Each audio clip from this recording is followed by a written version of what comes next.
오늘 이 저녁에 주시는 하나님 말씀은 시편 65편입니다. 시편 65편의 말씀, 구약성경 847쪽에 있습니다. 시편 65편 1절에서 13절까지 우리 한 목소리로 함께 읽겠습니다. 하나님이여, 찬송이 시온에서 주를 기다려오며 사람이 서원을 주께 이행하리이다. 기도를 들으시는 주여, 모든 육체가 주께 나아오리이다. 죄악이 나를 이겼사오니 우리의 허물을 주께서 사하시리이다. 주께서 택하시고 가까이 오게 하사 주의 뜰에 살게 하신 사람은 복이 있나이다. 우리가 주의 집 곧 주의 성전의 아름다움으로 만족하리이다. 우리 구원의 하나님이시여, 땅의 모든 끝과 먼 바다에 있는 자가 의지할 주께서 의를 따라 어미하신 일로 우리에게 응답하시리이다. 주는 주의 힘으로 산을 세우시며 권능으로 띠를 띠시며 바다의 설렘과 물결의 흔들림과 만민의 소요까지 진정하시나이다. 땅 끝에 사는 자가 주의 징조를 두려워하니이다. 주께서 아침 되는 것과 저녁 되는 것을 즐거워하게 하시며 땅을 돌보사 물을 대어 심히 윤택하게 하시며 하나님의 강에 물이 가득하게 하시고 이같이 땅을 예비하신 후에 그들에게 곡식을 주시나이다. 주께서 밭고랑에 물을 넉넉히 대사 그 이랑을 평평하게 하시며 또 단비로 부드럽게 하시고 그 싹에 복을 주시나이다. 주의 은택으로 한 해를 관시우시니 주의 길에는 기름방울이 떨어지며 들의 초장에도 떨어지니 작은 산들이 기쁨으로 띠를 띠었나이다. 초장은 양떼로 옷 입었고 골짜기는 곡식으로 덮였음에 그들이 다 즐거이 외치고 또 노래하나이다. 아멘. 복 있는 사람을 4절에서 이렇게 소개를 하고 있습니다. 주께서 택하시고 가까이 오게 하사 주의 뜰에 살게 하신 사람은 복이 있나이다. 주께서 택하셨어요. 주께서 가까이 오게 하신 사람들입니다. 그렇기 때문에 하나님께 나아가는 것은 하나님이 부여해 주신 특별한 그런 권한입니다. 사람들은 굉장히 쉽게 하나님을 향해서 거부감을 나타냅니다. 마치 자기들이 하나님을 인정할 수도 있고 안 할 수도 있고, 그리고 또 하나님의 존재조차도 한마디로 하나님 없어 하고 이렇게 선포해 버리는 이런 아주 사람들의 아니라고 그런 그 방자하고 교만한 모습들을 우리가 대하지만은 사실 실상은 하나님께서 택하지 않으면 하나님께로 가까이 나올 수가 없어요. 예수님이 요한복음 6장 44절에 이렇게 말씀하셨잖아요. 나를 보내신 아버지께서 이끌지 아니하시면 아무도 내게 올 수 없으니 오는 그를 내가 마지막 날에 다시 살리리라. 아버지께서 먼저 이끌지 않으면 올 수가 없다. 그러니까 예수 그리스도를 믿는다 하는 것은 전적으로 하나님이 행해 주시는 일이지 사람이 할 수도 있고 안 할 수도 있는 이런 문제가 아니다. 그래서 복음을요, 믿으세요. 안 믿어. 믿으시라니까요. 왜 안 믿습니까? 이렇게 실랑이를 벌일 일이 아닙니다. 이 사람을 낚는 어부를 우리에게 만들어 준다 말씀하셨잖아요. 그런데 사실 보면은 물고기를 잡는 것은 하나님이 해주시는 거고 우리는 지시받은 곳에 그물을 내리기만 하면 되는 거예요. 그래서 예수님이 사실 베드로에게 두 번의 사건을 통해서 교훈을 남겨주셨잖아요. 그 사건은 우리 잘 알죠. 베드로가 이제 밤새도록 고기를 못 잡고 그물을 다 이제 씻고 있는 그런 중이었어요. 그런데 예수님이 다시 지시를 하십니다. 깊은 데로 가서 그물을 내려라. 그리고는 고기를 잡아라. 아니, 밤은 고기 잡기에 최적의 시간이지 낮이 아니거든요. 그리고 또 낮에는 그 고기들이 얕은 물가에 있지 깊은 데 있질 않아요. 그런데 이제 예수님이 그렇게 말씀하셨고 고기를 많이 잡았습니다. 그리고 이제 3년을 따라다닌 다음에 예수님 십자가에 달리신 거 다 도망가 버리고, 그리고 이제 부활의 예수님 만나고서도 또 다시 고기 잡으러 가노라 하고 이제 고기 잡을 때 또 다시 이런 사건이 있었죠. 예수님이 뭐라고 했습니까? 그물을 오른편에 던져라. 그리고는 이제 그물을 드러내지도 못할 만큼 굉장히 많은 고기를 잡았지 않습니까? 이게 무슨 교훈을 우리에게 남겼어요? 베드로에게뿐만 아니라 우리에게 고기 잡는 게 중요한 게 아니에요. 우리 하나님께서는 고기를 다 잡아주시는데 실제로 중요한 것은 우리가 과연 예수님의 지시를 받는 그곳에 있느냐. 그게 이제 중요한 거죠. 사람이 자기 기술로 고기를 잡는 게 아니거든요. 마찬가지로 복음을 전하면서 사람을 하나님께로 인도하는 것도 우리가 하는 일이 아니에요. 하나님께서 우리로 지시하시는 곳에서 그물을 내릴 때에 그 고기를 우리가 영혼을 낚을 수 있다는 거예요. 그래서도 하나님이 택하시어 가까이 하게 하신 이 백성이라는 거, 이거 우리가 늘 마음에 새기고 살아야 됩니다. 그러니까 먼저 우리의 성과를 올리려고 우리가 수고의 어떤 땀을 흘릴 것이 아니라 나는 과연 내가 있어야 될 그 자리에 있고 있는가, 이걸 이제 먼저 깨닫고 알아야 되고, 그럴 때에 최고의 결과를 얻을 수가 있습니다. 그런 면에서 이제 오늘 시편에 우리에게 소개해주고 있는 세 개의 현장이 있어요. 그리고 그 세 개의 현장에 따라서 소개해주고 있는 세 가지 하나님의 모습이 있습니다. 이 세 가지 현상과 또 세 가지 하나님의 모습을 우리가 잘 질서 있게 우리의 삶에 배열을 해놔야만 우리가 삶에서 하나님을 제대로 체험하고 또 하나님의 주권을 따라서 제대로 된 열매를 이제 맺게 되는 거예요. 자, 세 가지 현장을 간략하게만 제가 소개를 해드리면 4절에 성전이 나옵니다. 이게 첫 번째 현장이고, 두 번째는 6절에서 9절을 잠깐 눈으로 보시면 알겠지만은 창조 세계라는 현상이 있어요. 현장이 있습니다. 그러니까 성전이 첫 번째 현장이요, 두 번째로는 창조 세계가 현장이요, 마지막에 10절에서 13절에는 우리가 이제 일하고 사는 이 밭고랑이 있는 삶의 터가 세 번째 현장이에요. 그런데 그 현장마다 만나는 하나님의 모습이 다르다는 거예요. 성전에서는 어떤 하나님을 만나냐면 구원의 하나님을 만납니다. 창조 세계에서는 창조의 하나님을 만나요. 마지막으로 밭고랑에서는 공급자이신 하나님을 만납니다. 자, 이제 하나씩 구체적으로 살펴볼 텐데, 그러기 전에 우리가 한번 자신을 생각해 보는 거예요. 과연 나는 어떤 현장에서 어떤 하나님을 가장 많이 만나고 또 찾고 있을까? 성전에서 구원의 하나님을 더 많이 만나려고 하고 있나? 아니면 창조 세계에서 창조의 하나님을 더 우리는 갈급해 하는가? 아니면 삶의 터에서 공급자 하나님을 우리는 더 찾아 나가고 있는가? 사실 이 실상의 현장에서 공급자 하나님을 찾아 나가는 것이 일반의 모습이라고 할 수가 있어요. 왜냐하면 우리 이스라엘의 역사를 보게 되면 이스라엘 백성들이 또한 보여준 모습이 공급자 하나님을 찾아가는 그들의 모습이었거든요. 그런데 이것 때문에 이스라엘 백성들이 어떤 죄악을 저질렀습니까? 하나님을 찾다가 못 찾아되면 하나님이 공급을 좀 늦게 해주시면은 바알을 찾아 나간 거예요. 아주 쉽게 신을 바꿔버린 거예요. 처음부터 바알이 아니었어요? 그런데 이제 하나님께서 뭔가 자기들이 원하는 것에 만족을 주지 않을 때는, 아니 더 만족하고 싶어 할 때는 하나님 대신에 신을 바꿔서 죄악을 범하고 바알과 아세라를 섬겼다는 거예요. 자, 우리 예수님이 경고하신 말씀도 있는데, 거기에 보게 되면 하나님과 재물을 겸하여 섬길 수가 없다, 이런 경고의 말씀 우리가 잘 알죠. 그런데 어떤 문제를 다루다가 이 말씀을 하십니까? 그것도 바로 공급에 대한 말씀을 하시면서 그 말씀을 하시는 거예요. 먹을 것, 마실 것, 입을 것, 그것을 먼저 우리가 구할 것이 아니다. 그건 이방인들이 구하는 거다. 우리가 먼저 구해야 될 것은 하나님의 나라와 의다. 이렇게 이제 우리 주님이 말씀을 하시지 않습니까? 그렇기 때문에 우리가 오늘 우리 삶의 현장이 세 가지가 소개가 되어 있고, 거기에 따라서 하나님 모습도 세 가지로 우리에게 소개가 되어 있는데, 우리 그러한 가운데 가장 먼저 찾아야 될 하나님의 모습과 삶의 현장이 어디냐 하는 정리를 해야 한다는 거예요. 오늘 우리 공급하신 하나님의 모습부터 먼저 12절 13절에 한번 보시면은 거기에 이런 모습이 나옵니다.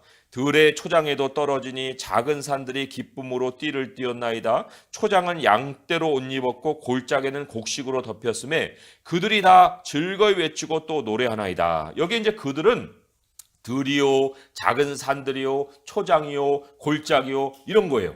우리의 양식이 나오고 또 우리의 재물이 생기는 그 현장을 말합니다. 그 현장이 굉장히 생동력이 있습니다. 굉장히 생명력이 있어요. 막 그것들이 하나님의 손길로 인해서 막 기뻐하고 즐거워하고 찬양하고 막 이런 모습을 우리가 12절에서 13절에서 만나지 않습니까? 그런데 우리가 정작 주목해야 될 것이 있습니다. 이거는 먼저 뭔가가 선행된 것이 있고 나서 주어지는 결과예요. 결과입니다. 이것 자체를 먼저 추구하면 안 된다는 거예요. 말 그대로 그렇게 되면은 우리가 하나님과 재물을 겸하여 섬기다가 재물로 마음이 쏠려 나갈 수가 있는 위험성이 있다는 거예요.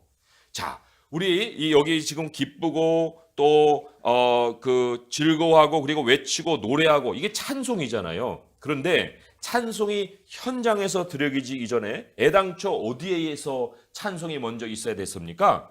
1절의 말씀 함께 한번 읽어볼게요. 시작. 하나님이여 찬송이 시온에서 주를 기다려오며 사람이 서원을 주께 이행하리이다. 찬송이 시온에서 주를 기다리고 있다고 합니다. 자, 그러니까 찬송은 마지막에 터져 나오는 것이 아닙니다.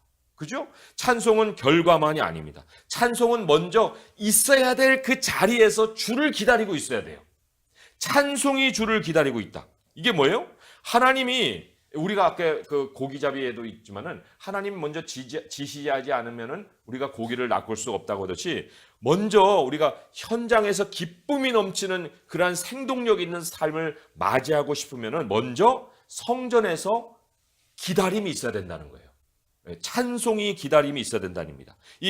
우리 하나님의 모습을 우리가 기다릴 때 우리가 공급자 하나님을 기다리기 전에 우리 하나님을 먼저 구원의 하나님으로 찾아 나가는 그런 선행된 모습이 있어야만 마지막에 우리가 찬송으로 하나님을 찾아 나갈 수 있는 결과를 맞이할 수가 있다는 거예요. 그래서도 우리 오늘 먼저 주목해야 될 하나님의 모습이 5절에 나오는 우리 구원의 하나님이시여.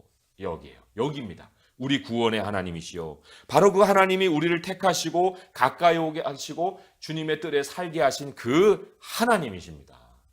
우리의 삶의 생활의 터가 우리의 현장인 것 같고 우리의 밭고랑인 것 같지만은 하나님께서 하나님의 백성을 특별히 택해서 하나님께로 가까이 나오게 하실 때에는 우리의 삶의 터를 하나님의 성전으로 바꿔주신 거예요. 하나님의 집과 또 하나님이 계시는 그 성전이 바로 우리의 삶의 터가 되게 해주셨다는 거죠.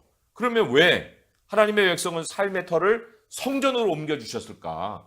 생활을 먼저 해야 되지 않아요? 우리가 그래야 살아가지 않습니까? 그런데 성전으로 옮겼다는 게 무슨 의미예요? 그거는 하나님이 한 가지 이유 때문에 우리를 성전으로 옮겨주신 겁니다. 뭐예요? 모든 만물의 삶의 축복은 하나님을 향해 기도함으로부터 시작한다는 거예요. 하나님으로부터 기도함이 아니면 우리의 삶의 축복은 시작도 할 수 없다는 거. 그렇기 때문에 우리가 삶에서 찬송을 누리며 생동력 있는 삶을 살려고 하면은 하나님의 성전에서 먼저 우리 자신이 찬송으로 준비되는 모습을 가질 수가 있어야 된다는 거예요. 2절에 보면 이런 말씀이 있죠. 기도를 들으시는 주여 모든 육체가 주께 나오리이다. 우리만이 아니에요. 본래 만물이 다 주께 나와야 됩니다. 사실 오늘날에 세상의 사람들만 하나님께로 찾아 나오지 않지 모든 만물은 다 하나님을 향해서 부르짖고 까마귀도 하나님 먹이시고 들의 꽃도 하나님 피우시고 만물도 다 하나님을 중심으로 지금 돌아가고 있지 않습니까? 모든 만물이 하나님을 찾는 데서 축복을 얻는 거예요. 그렇기 때문에 성전은 만민의 기도하는 집이지 유대인들만의 기도하는 집이 아니잖아요. 하나님이 기도를 열어주신 집이 바로 성전이거든요. 어떤 사람도 먼저 하나님께 나옴이 없이는 자기 삶으로 나아가는 것이 헛된 거예요. 어느 누가 하나님께 나아감도 없이 자기 삶을 일궈서 거기서 축복을 누릴 수 있겠습니까? 그러니까 하나님이 먼저 우리 삶에 우리를 두신 자리, 그 자리가 있잖아요. 그 자리에 우리 자신이 먼저 살지 않고서는 도무지 축복이라는 것을 맛볼 수가 없다는 거예요. 우리 혼자 살아갈 때 일어나는 일이 뭡니까? 3절의 말씀이 이렇죠. 죄악이 나를 이겼사오니 우리의 허물을 주께서 사시리이다. 죄악이 나를 이긴다. 이게 바로 혼자 세상 살아가면 결과적으로 맞이해야 될 그 결론이에요. 사람의 죄악이 축복을 막는 최대의 적입니다. 죄악은 뭐예요? 하나님과 떨어져 사는 거잖아요. 하나님과 떨어져 살면 그 죄악이 나를 집어삼켜버린다는 거예요. 내 영혼이 말라버립니다. 우리가 행복을 누리기도 전에 우리의 영혼이 아예 그냥 말라 비틀어져 버려갖고 살아갈 생동력조차도 마음속에서 꺼낼 수가 없다는 거예요. 그렇기 때문에 우리가 정말 활기찬 삶을 살아가길 원하고, 우리가 그런 삶을 살면서 만물도 함께 우리를 향해서 아무개야 나를 한번 너가 경영해봐라 하고 바라볼 때 정말 밝은 그런 소망을 가지고 그 삶을 바라보게 될 수 있는 그런 이유는 1절부터 다시 시작해야 되는 거예요. 오늘 말씀의 1절부터 찬송 뭐예요? 인생의 활력이고 하나님이 기쁨을 주시는 터전의 생명력이잖아요. 그 찬송이 먼저 시온에서 주를 기다려야 된다. 주를 기다려야 된다. 그때의 마음에 우리가 이제 서원이 차오릅니다. 이 서원이라는 것은 하나님의 뜻을 이루려는 소망이에요. 우리가 하나님을 찾아 나가서 이제 기도하려고 할 때 이 기도가 창조해내는 마음이 바로 서원입니다. 하나님의 뜻을 이루고자 하는 그런 마음이에요. 그리고는 이제 하나님의 그 뜻대로 이행하고자 하는 결심이 서죠. 그래서 하나님이여 찬송이 시온에서 주를 기다려오며 사람이 서원을 주께 이행하리다 하는 그러한 마음의 결심들을 가지게 되죠. 이러한 하나님의 그 변화시키신 삶이 있는데 어떻게 우리가 다시 어리석게 혼자 삶을 일구는 모습으로, 그러한 바보 같은 모습으로 돌아갈 수가 있겠습니까? 그런 삶은 이제 우리는 다시는 살아갈 수가 없는 거예요. 죄악이 나를 이겨먹었다는 것은 우리의 과거에서 아주 뼈저리게 느낀 거예요. 도무지 거기서 우리가 소망을 얻을 수가 없다는 건 이미 우리의 과거에 다 체험하고 온 거 아닙니까? 그런데 우리 하나님 우리의 허물을 사해 주셔서 우리 하나님을 찾는 백성이 되었다는 거 아니에요. 그러니까 우리가 이런 걸 생각해보면 아예 설명이 안 되는 거예요. 하나님이 왜 나를 선택했는가? 왜 이런 은혜를 베풀었는가? 그걸 우리가 말로 설명할 수 있겠습니까? 죄악으로 막혔었던 것처럼 보인 하나님을 향한 문이 열린 게 어떻게 설명이 됩니까? 이건 설명이 되는 게 아니에요. 말로 설명할 수 없는 인생에 일어난 최고의 복이에요. 하나님을 알게 됐다는 거, 하나님을 찾아 나갈 수 있게 됐다는 거. 그런데 그 성전이 지금 어디예요? 성전이 우리가 됐잖아요. 하나님이 영을 우리에게 두시고 우리는 하나님의 영을 모신 성전이 됐기 때문에 우리가 기도의 집이고 우리가 하나님의 아름다운 성전이에요. 왜 내 삶이 이 모양이야? 하고 이렇게 우리가 불평하기 전에 찬송이 내 안에서 주님을 기다리고 있는지 우리 스스로 물어봐야 됩니다. 우리 하나님이 반드시 우리가 바라보는 그 내용을 행하시고 그 바라보는 내용을 이루실 거기 때문에 우리는 찬송을 미리 준비시켜서 우리 마음속에 가지고 있어야 돼요. 그냥 삶에 낙담하고 염려를 품고 있을 것이 아니라 앞으로 찬송할 그것을 미리 내 안에 가지고서 그 찬송이 주님을 기다리는 모습으로 살고 있어야 된다는 거예요. 그것이 바로 우리 마음속에 있느냐, 그것부터 우리가 품고서 살고 있어야 되는 거죠. 동시에 그것이 품어지기 때문에 하나님을 향해서 기도를 할 수 있고 또 기도를 들으시는 주님 앞에 우리의 서원을 또 하나님께 아뢰는 모습이 있어야 되지 않겠습니까? 내 삶을 탓하기 전에 내가 주님을 모신 인생이다. 이게 설명될 수 없는 것이지만 그 사실 자체로 나의 인생은 정말 아름다운 하나님의 성전으로 하나님께서 정말 열매 맺는 모습으로 바꿔주신 인생이다. 이거를 우리가 정말 기대하고 살 수 있어야 되죠. 우리가 그래서 하나님의 성전이 됐으면 이 성전은 이제 뭘 해야 됩니까? 기도를 채워야 되죠. 우리가 이 성전의 기도를 채우면 우리 하나님은 삶의 현장에 하나님의 응답을 채워주십니다. 이게 바로 우리의 이 삶의 비밀이에요. 그래서 구원자 하나님을 먼저 찾잖아요. 그러면 구원자 하나님을 먼저 찾은 자에게는 하나님이 공급하시는 하나님으로 자신을 체험케 하십니다. 공급하게 하시는 하나님부터 찾는 게 아니라 구원자 하나님을 찾는 사람에게 공급자 하나님으로 나타나는 거예요. 그게 참 성전이 우리 첫 번째 현장이 되지 않고서 어떻게 이런 일이 있겠습니까? 그런데 단 하나님의 법칙을 따라서 하나님이 공급자 하나님으로 자신을 나타내 주시는데 오늘 그래서 5절의 말씀이 또한 우리가 굉장히 주목해야 되는 말씀이에요. 한번 같이 읽어보겠습니다. 시작. 우리 구원의 하나님이시여 땅의 모든 끝과 먼 바다에 있는 자가 의지할 주께서 의를 따라 어미하신 일로 우리에게 응답하시리다. 여기 두 가지가 나오죠. 의를 따라 응답하시고 어미한 일로 응답하신다 그랬어요. 여기 의를 따라 응답하신다는 건 이런 거예요. 의라는 것은요, 하나님을 믿는 사람이 하나님이 딱 도장 찍어주는 인증 도장입니다. 아브라함이 하나님을 믿음에 그것을 그에게 의로 여기셨다, 정하셨다, 이런 말씀 우리가 알죠. 하나님이 아브라함에게 도장을 꽝 찍어주셨습니다. 그게 뭐예요? 우리가 기도를 드린 만큼 철저히 하나님을 신뢰해야 됩니다.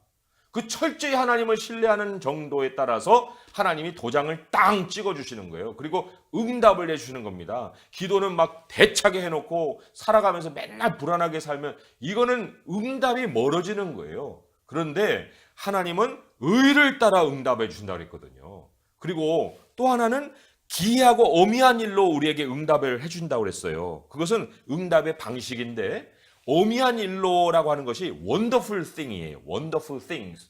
굉장히 놀라운 거예요. 이거는요, 우리의 예상을 뛰어넘는 하나님의 방식입니다.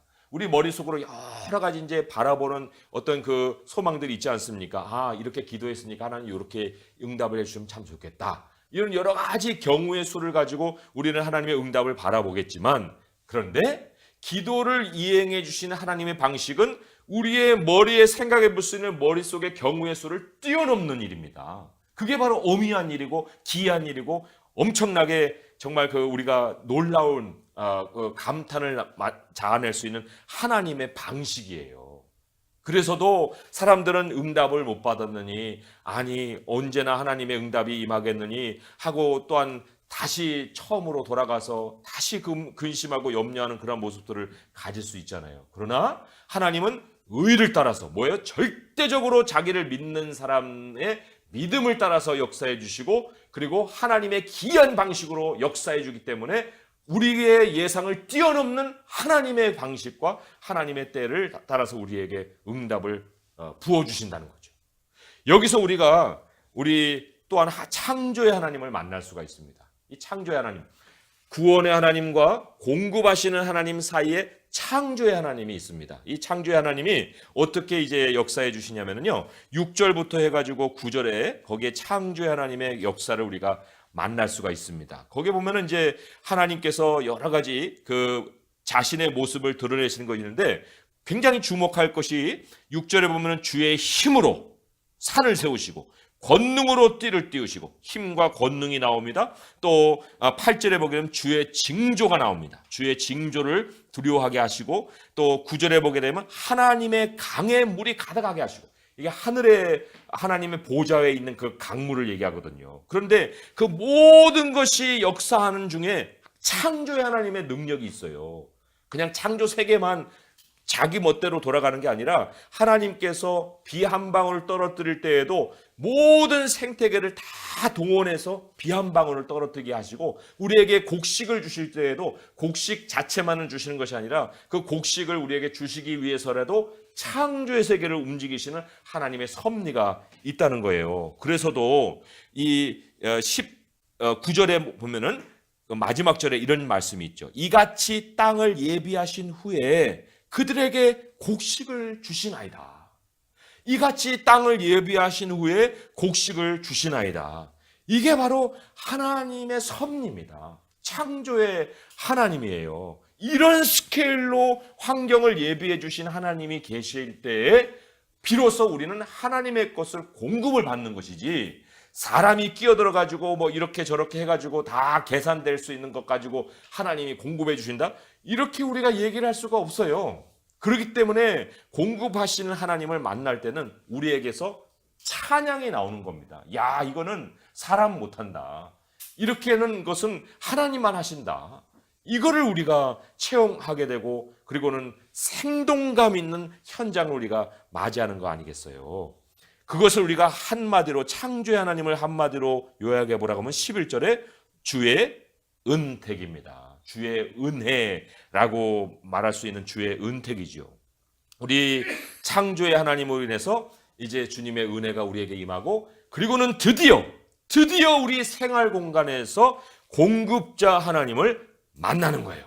그리고는 이제 찬송이 주님을 기다렸던 것처럼 이제 하나님을 찬송할 일을 땅에 풍성하게 채워주셔서 이제 11절, 12절, 13절의 말씀과 같은 그런 결과가 있습니다. 한번 읽어볼까요? 11절부터 13절까지 시작.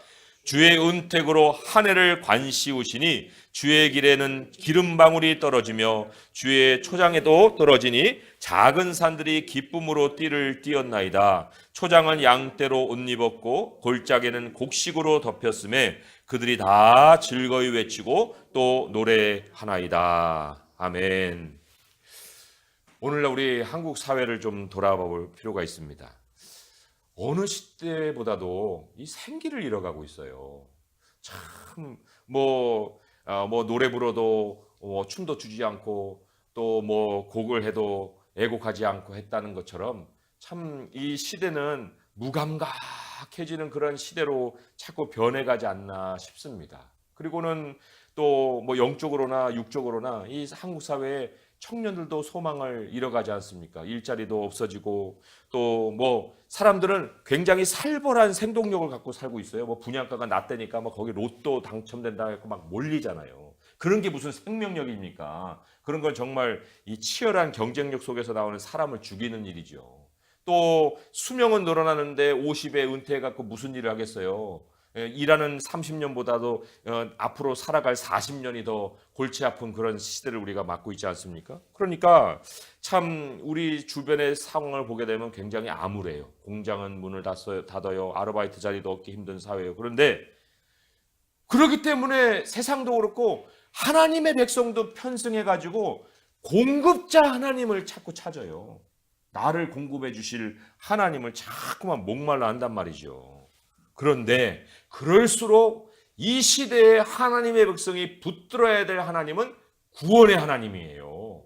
우리가 있어야 될 자리는 성전에 있는 그 현장입니다. 하나님이 살게 하신 그 뜰에 나아가서 하나님을 찾아야 됩니다. 하나님을 찾고 구원의 하나님을 부르면 하나님이 공급을 보장해 주시지만 공급부터 자꾸 찾으려 가다 보면 우리는 더 빠른 해결책으로 달려가는 죄성을 우리가 붙잡을 수가 있다는 거예요. 그래서도 다시금 우리 하나님의 사람의 복은 하나님이 살게 하시는 성전의 뜰에서 나온다. 우리 기도를 들으시는 주님이시잖아요. 어떤 현실이라도 하나님께 아뢰고 하나님 나를 구원해 주셔요. 하나님 나의 인생의 주님이십니다. 하나님 이 문제도 하나님께 가지고 나갑니다. 하나님 이러한 문제도 있습니다. 하고 하나님께 내비치면 구원의 하나님을 향해서 전적으로 매달리는 그 사람에게 하나님이 어찌 공급하지 않겠어요? 하나님은 이 시대에 어쩌면 모든 사람이 다 뿔뿔이 흩어질 때 그 기도를 더 집중해 들으시고 그 사람을 생존케 하시고 그 사람을 통해서 하나님의 영광을 드러내십니다. 옛날이나 지금이나 하나님의 응답의 방식은 바뀌지 않았습니다. 의를 따라서 엄미한 일로 응답하시는 하나님이십니다. 하나님을 기다리되 찬송으로 먼저 우리의 마음을 채우시기 바랍니다. 찬송이 먼저 우리 마음속에 주님을 기다리기 바랍니다. 찬송할 일만 염려로 바라볼 것이 아니라 찬송을 먼저 품고 주님을 기다리면 그 찬송은 반드시 현실이 됩니다. 그리고 우리 심령에 서원이 가득해지고 우리 삶의 주님을 향한 믿음이 굳어지고 그리고 그 믿음대로 주께 이행하고자 하는 우리의 삶의 실천이 또한 따르게 되는 거예요. 이제 마지막으로 우리가 이러한 결심을 가지고 기도회에 임할 수 있기 바랍니다. 하나님, 만민의 기도하는 집입니다. 만물이 다 주님께로 향할 때 축복이 있듯이 하나님 내 마음도 모든 삶의 모든 우리의 이 생활의 문제들을 다 끌어모아서 우리 하나님께로 향하게 하겠습니다. 주의 은택으로 해마다 아침이 되고 저녁이 되는 것을 즐거워하게 하시는 하나님께서 날마다 우리의 삶을 생동력 있게 하시고 우리의 영혼이 살아 움직이게 하시고 우리의 삶의 현장이 우리의 하나님 주시는 생명력으로 또한 활기차게 넘쳐나는 그러한 삶을 살아갈 수 있도록 하여 주시옵시고 우리의 현장에 있는 죽어가는 사람들에게도 하나님의 영광을 비출 수 있는 생명 있는 삶을 살게 하여 주옵소서. 이러한 기도를 우리 주님께 드릴 수 있는 기도가 될 수 있기를 주님의 이름으로 축원드립니다. 기도하겠습니다. 하나님 아버지 감사합니다. 어느 때보다도 우리 주님 구원의 하나님이신 것을 고백합니다. 하나님 삶에 이것도 없고 저것도 없고 그리고 참 어두워져서 너무나도 마음까지도 그늘 가운데 거해야 되는 이러한 현실을 맞이하고 있습니다. 그러하여도 하나님은 예부터 지금까지 계속해서 일하시는 하나님이시며 우리를 생명력 있게 하시는 하나님이십니다. 아버지 하나님, 그러하오나 우리가 있어야 될 자리를 먼저 잊지 아니하면 우리의 마음은 방황할 수밖에 없습니다. 아버지께서 택하시고 기뻐하심으로 성전 뜰에 살게 하신 사람은 복이 있다 하셨사온데 아버지여 그 성전이 만민의 기도하는 집이요 바로 그 성전이 우리 자신인데 어찌 우리가 주님을 향해 기도하지 아니하고서 우리 하나님의 복을 바랄 수 있겠나이까. 주여 구원의 하나님을 찾으면 하나님은 창조의 하나님을 일하시고 우리에게 공급자 하나님으로 현실에 나타내 주십니다. 주여 이 우리 주님을 만나는 순서를 잊지 않게 하여 주십시고 우리의 현장도 성전 먼저 우리 아버지 앞에 회복할 수 있도록 하여 주셔서 우리의 삶까지도 생동력 있고 생명력 있는 삶을 살아갈 수 있도록 하여 주옵소서. 이 기도에 우리의 부르짐을 들으시고 우리의 삶을 빛으로 채워 주시옵소서. 예수님의 이름으로 감사하며 기도합니다. 아멘.